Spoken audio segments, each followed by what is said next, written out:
you know, like a single family house, not as many condos, or maybe that's just, you know, it just seemed maybe all, you know, similar, but so that's really it. Low rates. Please give us a call, question, comment about anything we can help with.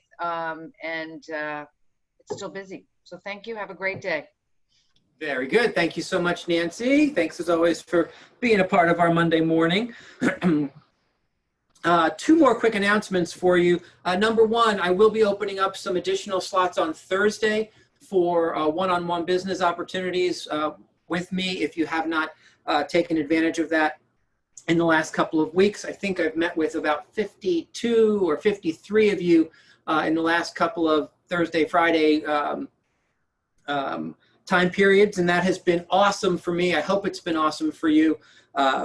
What I have said to everybody is that the one thing, my biggest aha from that is how much I miss you guys in a one-on-one scenario, like having just a simple conversation. This is awesome, and yet me to 71 of you is way different than me to just one of you. So if you haven't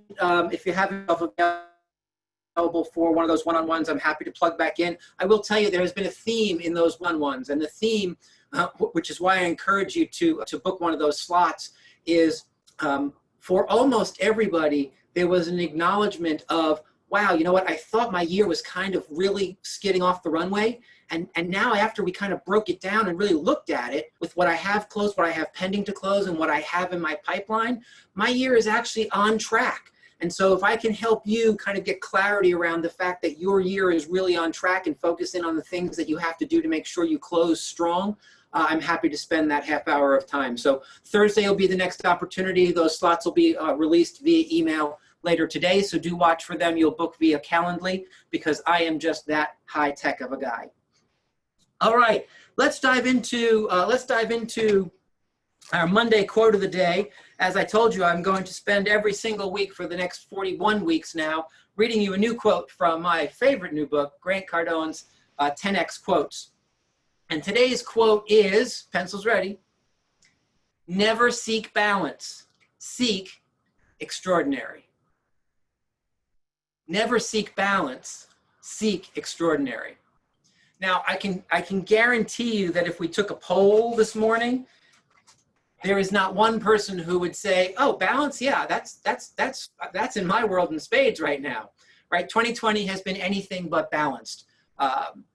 With whatever we dealt with from March through today, with whatever we're dealing with this storm, with whatever we're dealing with in the market, the crazy hours, the chaos, the buyers dropping from the sky, the lack of inventory, there's not a whole lot of balance that I can point to. And yet here's the good news. For you, balance isn't the goal.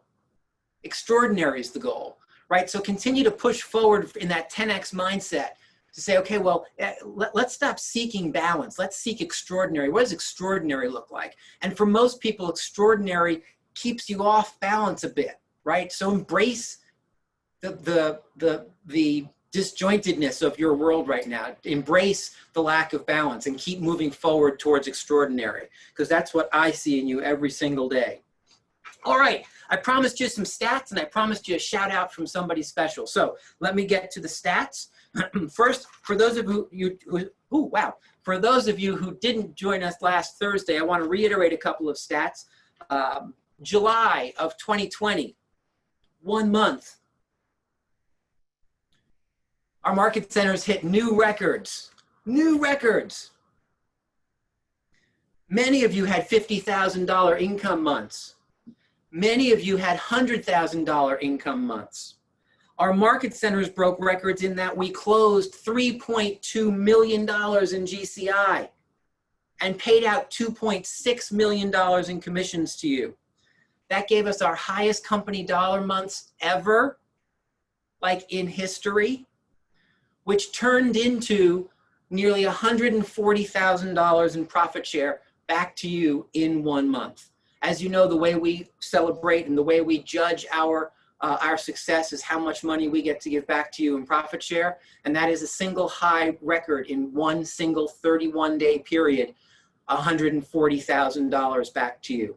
Imagine if we did that every single month. That'd be well over $1 million in a year given back to you. So congratulations for how hard you work. Congratulations for beating the odds, because if you closed all of that in July, that means you were putting it together in April and May when the world was still taking snow days. So I congratulate you on continuing to push forward when everybody else decides to take the day off.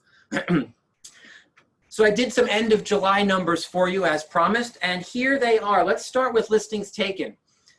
You can jot these down. I'm also going to release them later on via email. But listings taken, Fairfield County as a whole, I thought this was kind of interesting. Fairfield County as a whole, through July 31st, down 3.6% in listings taken, which means year to date, inventory is back. If you remember when we started tracking these numbers in mid-April, we were down 75% mid-April, end April, right? 75% year over year. We're now just down 3.6% in listings taken. I know it feels like we're down 36%. Why is that? That's exactly right, because we have a bazillion more buyers, right? A bazillion more buyers makes it feel like we're down more than that, but inventory year over year is only down 3.6%. Let me break that down into 5 specific towns that we're doing a majority of our business in. In Danbury, down 5.5% listings taken year over year. In Stamford, down 10.6% listings taken year over year. In Ridgefield, down 5.9% year over year. Down in Norwalk, down 10.4%. And in Newtown, flat, like literally zero, flat. So if you look at those numbers, our numbers as an organization, we collectively are down 8.5% year over year in listings taken, which means we are kind of tracking right along with the market. Within that margin of error, we are tracking with the market. And so what I'd like to challenge you guys with, remember we talked about how you took 266 listings in 6 weeks last week? You took 266 listings in 6 weeks last week. If you do that again, your numbers start to outpace the market, right? And what we're always looking for from these numbers is that your businesses are outpacing your competitors' businesses. And so pedal to the metal through August into September. We need to keep locating those listings and getting them on the market. First of all, we know that they're the fastest path to income for you because they will sell, right? Because there are buyers out there who are crazy hungry for your new listings.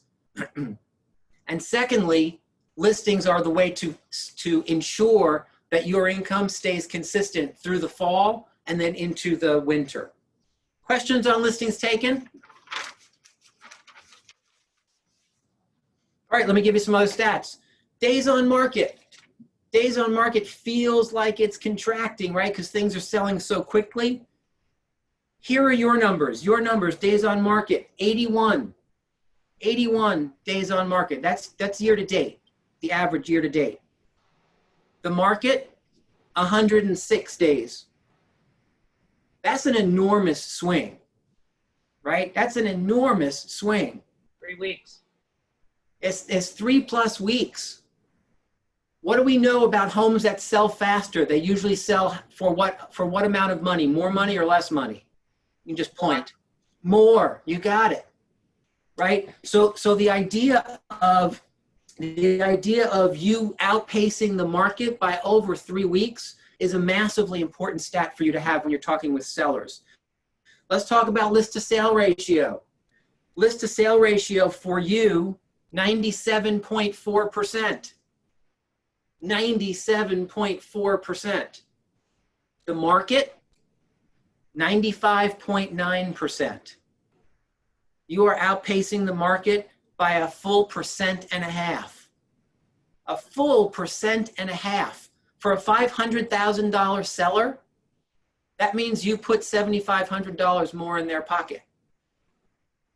For $1 million seller, that means you put $15,000 more money in their pocket, right? These are crazy important stats for you to have when you're talking to sellers, right? Here's the other cool thing. For those of you who have been struggling with commissions, I want to tell you two things. If you're struggling holding commissions, many to most of your colleagues are not. It is not a trend in the marketplace. And I want you to be really cautious around that, right? Because I've heard from a couple of people that commissions are tough to hold, and they're reducing and cutting and reducing and cutting to get the listing inventory. That is not a trend that we're seeing in our organization as a whole. So if that's something you're struggling with, reach out. I'm happy to sit and have a conversation with you around how to hold those numbers high. These stats are one of them, right? These stats allow you to make sure that the seller knows that by paying you an extra 0.5% or 1%, they still make more money. And it's because they're paying you that extra 0.5% or 0.5% or full percent that they get to plug in to what you do to help make them that more money, right? Without it, they suffer the 95.9% list to sale ratio, right, that the marketplace is bringing them. So understand how these numbers work and understand how you can use them for your sellers and sellers on your seller's behalf and on your behalf. Let's talk quickly about pricing because I'm probably running out of time. Marty Miller's only 5 minutes today, so I'm going to take a little of Marty's time. Pricing. I broke this down into those same 5 markets, right? So pricing in Danbury, up 9.1% year over year. Up 9.1% year over year. Pricing in Stamford, flat year over year. Flat. Pricing in Ridgefield, lagging 3.8% behind last year. That one surprised me, I have to tell you, but we're going to talk about why. Norwalk, plus 6.1% over last year. And Newtown, plus 8.6% over last year. Now, it shouldn't be a big surprise to anybody that we're starting to see these numbers go up because so many of you are putting listings on the market and having multiple offers in the first couple of days, and many more of you are putting buyers in the path of these listings who have to fight for them and are making offers over asking, right? So it's not a surprise that we're seeing pricing creep up. If your town was flat or your town was behind, give it 30 days. Give it 30 days. Because what I'm seeing is we've got towns, we've got pockets across the county where the influx of New York buyers just started a little bit sooner, and that's typically along the coast, right? And so as you get further north and further east, it just takes a little more time for some of those things to reach you, and we haven't quite given it enough time for all of this craziness in the market to actually land and close. So when I give you the August numbers, my full expectation is that all of those numbers will be up, and the ones that were already up even more. So that's an interesting place to be. Caution your sellers that it's not a free-for-all. I didn't say we were up 20%, right? In some towns, we're up a couple of percentage points. In other towns, we're flat, or one side or the other of flat. That doesn't mean anything goes, right? And yet you can certainly help them make good decisions about being on the market, right? I see these numbers as the push off the fence. Why now? Well, because right now we're seeing an increase in pricing due to demand. We don't know how long that's actually going to last. All right, the last thing I wanted to just to bring to your attention. 2 things. Contracts written. Contracts written year over year, you are up 9%. Now, some of you are like, oh, okay, why doesn't he say 90%? Because I feel like I'm working like it's up 90%, right? Trust me when I tell you, 9% year over year with your numbers is an impressive number, right? That's nearly a 10% increase month over month. So a year over year. So that's from January through the end of July. And this year you had this 3.5 or 4.5 or 10.5, I don't know, it seems like a year and a half to me now, period of time where we were in this like bizarre quarantine world, right? So those are amazing numbers for you. And here's the real bomb I want to drop this morning. Your July numbers in contracts written. Now, July contracts written shows you income for September, right? It shows you income for late August into September, maybe early October. Are we agreeing that that's the case? Your contracts written in July were up an astounding 40%, 40, July over July. So there's a reason you feel like you're running and not able to catch your breath. That's why. But remember that everything you do, if you will stop seeking balance and instead seek extraordinary, and then follow the numbers that show you extraordinary, what you end up getting 60 days after an extraordinary result like that are extraordinary results, right? Because that's how our industry works.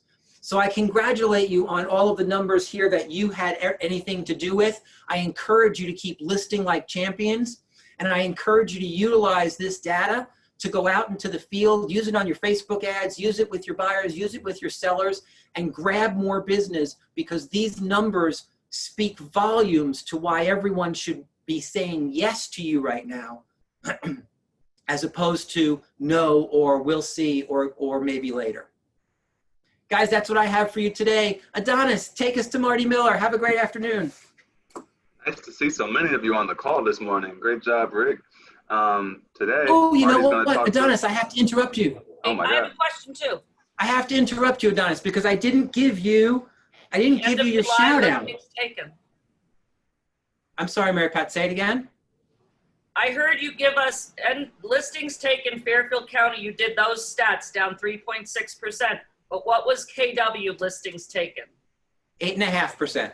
Down 8.5%. Down? Down 8.5%, yes. So we are just about even with the market. All right. So here's my shout out to you. I sent this to your leadership teams the other day, and I wanted to just make sure that you knew it as well. I read this someplace. I have to read it to you, so excuse me. Let me just pop it up on the screen for me to read. I read it someplace on some news outlet. It was talking about what was happening across the country in terms of being able to work through and continue to figure out how to move forward strongly with all that's going on.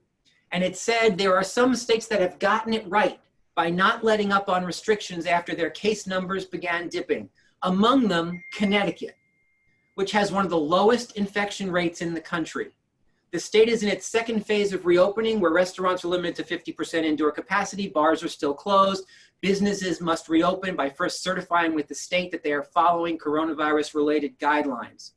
Dr. Anthony Fauci, the nation's top infectious disease expert, praised Connecticut, saying, Connecticut residents, you are doing it right. You are not pulling back on your vigilance, and you're making sure that the resurgence stays away. The resurgence that would put you back instead of having you face forward and climb. And so I just wanted to give you that quote from Dr. Anthony Fauci and say to you, be proud of how you're navigating this crazy time. Be proud of the fact that you are not letting pandemic fatigue get in the way of doing the things that allow us to post the kind of numbers that we're posting. Right? Because the nation as a whole is watching what you're doing. It's watching you, it's watching your buyers, it's watching your sellers, it's watching our organization. And the things that we're doing, even though we keep thinking, we should probably ease that up, we should probably not worry so much about that. Guys, the vigilance with which we have come to this point and the vigilance with which we will continue to move forward will continue to keep our state, our company, you and your family and your clients safe, so that we can continue to rock and roll in the business world the way we're doing. They are absolutely connected, right? And so I wanted to make sure that you understood that, because if you're anything like me, I got to tell you, pandemic fatigue is a real thing, and I am like so over it. And yet I then read something like that and think, wow, you know what? We've got to stay on point. We've got to continue to push forward and make sure that we are doing everything we can possibly do to give you the opportunities that you need to create the income that you desire. That's it for me. Sorry, Adonis. Thanks. No problem. Thank you for saying that. We can do it. The fatigue is real, but we can do it. So let's just stay vigilant. Today, Marty's going to go over adding documents to an opportunity for compliance review. This may be a review for some, maybe new for others. So take a look, please. Good morning, Keller Williams, and welcome back to the KW Command 66-Day Challenge 4.0, and today is day 24. So yesterday we talked about document management within opportunities, so we're going to dive back into that opportunity and talk about how to load documents into our placeholders for compliance. So we are in our Cultivate buyer pipeline. Let's go ahead and click on the opportunity name, and then we'll click on the Documents tab. And yesterday we selected this checklist, which is the one of the checklists that I have available in my Keller Williams Command account. Each of us are going to have different checklists depending on how our market centers built these out. But this is the one that I've selected. Let's say that is a new, let's say not a brand new house, but it's a new buyer contract. For me, we're going under contract and it's now time to start loading in documents. So first I need to select the folder and make sure I'm in the right folder, right, with the documents that need to be uploaded. And then from there I have a couple of different options. So I can bring them in one by clicking on Add a File, or I can bring them in multiple documents at once by clicking on Attach Multiple Files. This is definitely what I would recommend most use cases, unless you're literally just adding in one document. I'm going to click on Attach Multiple Files, and you'll see I get this pop-up that shows up, and basically on the left-hand side it shows me all of the document placeholder names. In the middle I can see what type of document that should be, and then on the right you can see drag and drop or browse your files. Now that's because I have it set to manual, which means that I could click here and then it would open my actual hard drive, or my Google Drive in this case for me, and I could go through and find my buyers and then start bringing in documents from there. Or, since I connected this opportunity to DocuSign, I could click on the DocuSign radio button here, and then what it's going to do is it's going to bring all these drop downs in. And so if I was looking for the broker notice to buyer tenant, I would come through and say, okay, let me find broker notice to buyer tenant.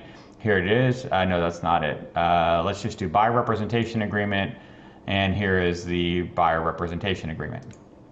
And contract fully executed. Great. Let me go fill that.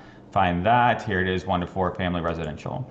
And so on and so forth. So basically, I would just look at the document title, click on the drop down box, find that document from, and all of these documents are being pulled in from your DocuSign room that we created previously from the documents that were brought into that room, which happened in a previous challenge.